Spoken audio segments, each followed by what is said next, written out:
it's Belle. Welcome back to my channel. Welcome back to another video. Today's video is going to be my April TBR or possibility reads. And disregard my hands in this video and some other videos I filmed, because I filmed like four videos yesterday. I tried, not that self-tanner where it's a whole thing. I got some gradual tanner lotion stuff, and it says wash hands immediately, and all the other stuff I used, it didn't do this, but this one did, so I'm gonna have to reapply and keep it on my hands, because you can tell the difference in color between my hands and my wrist and arm. So disregard that. First I'll start with what I'm already reading. I don't know how much of it will go into April, but I always like to share. This first book I bought myself, but the second and third were sent to me by Penguin Random House for Random Kids. So, and the third one comes out in April, so started the first one, Honest June by Tina Wells. Page 117. June has always been a people pleaser, telling harmless little lies to make friends and family happy. She's convinced being honest about her feelings will only hurt the people she loves. Until out of nowhere, a secret fairy godmother appears to bless her with the ability to only tell the truth. Seriously? Now she has no choice but to be honest. And the truth is this: June feels stressed out.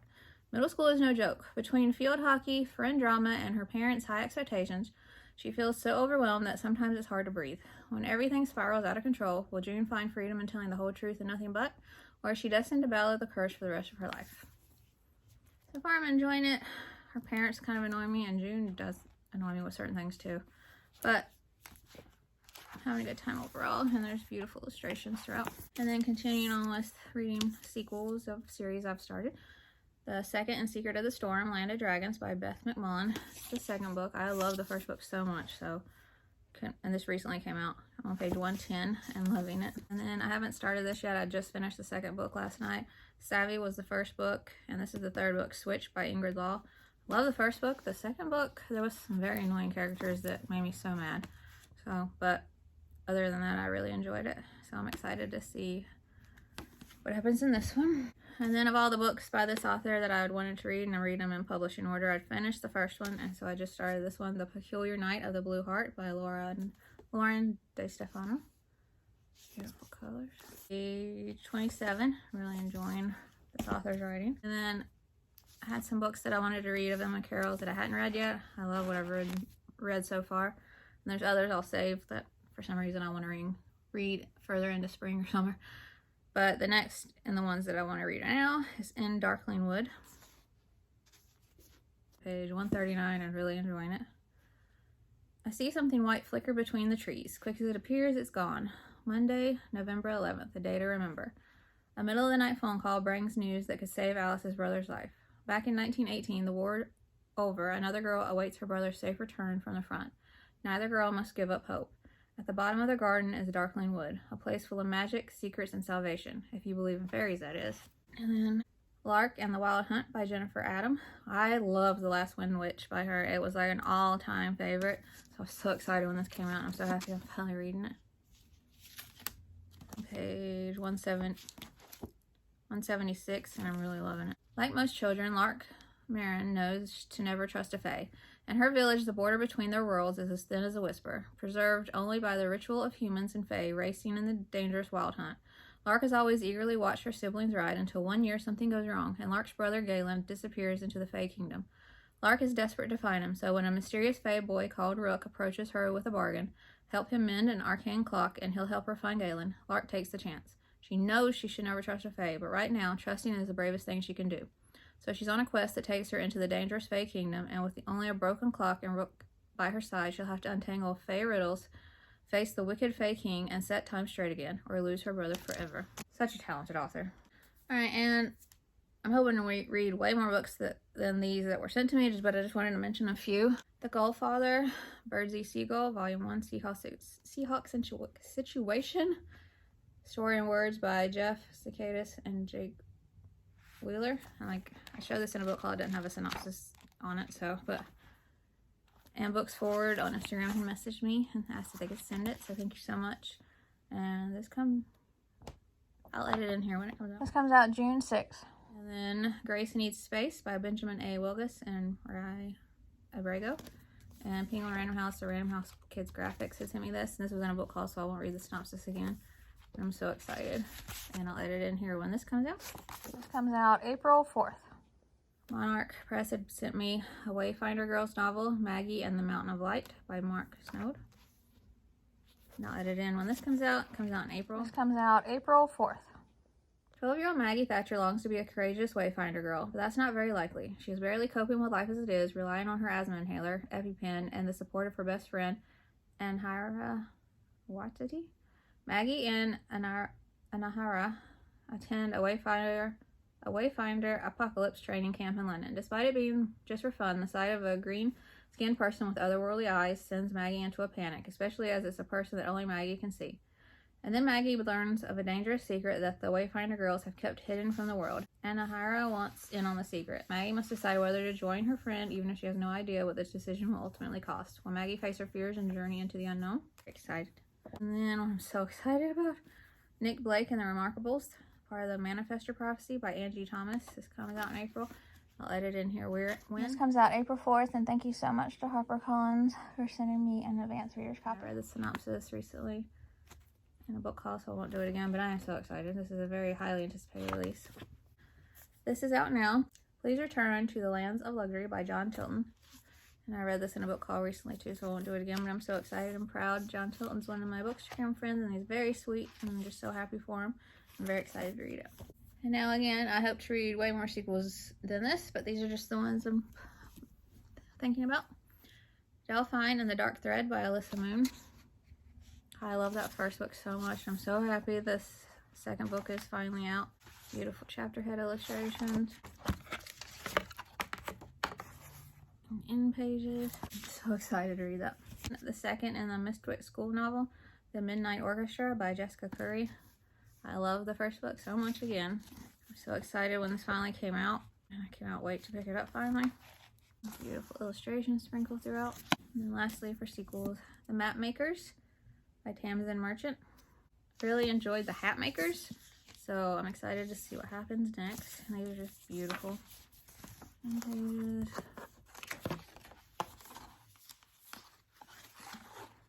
The Eleanor, Alice, and the Roosevelt Ghost by Diane K. Salerni was such a favorite book of mine. I was obsessed with that book, so I have these next two books by her that I want to read.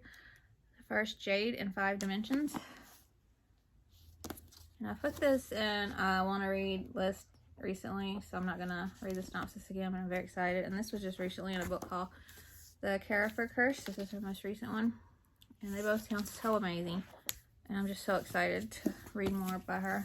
And then the next the books that are longer series of mine that I want to read, like the books of Elsewhere and stuff, I want to pick up Catherine Woodfine's books. She has 2 series that are kind of similar, so I just want to read them back to back.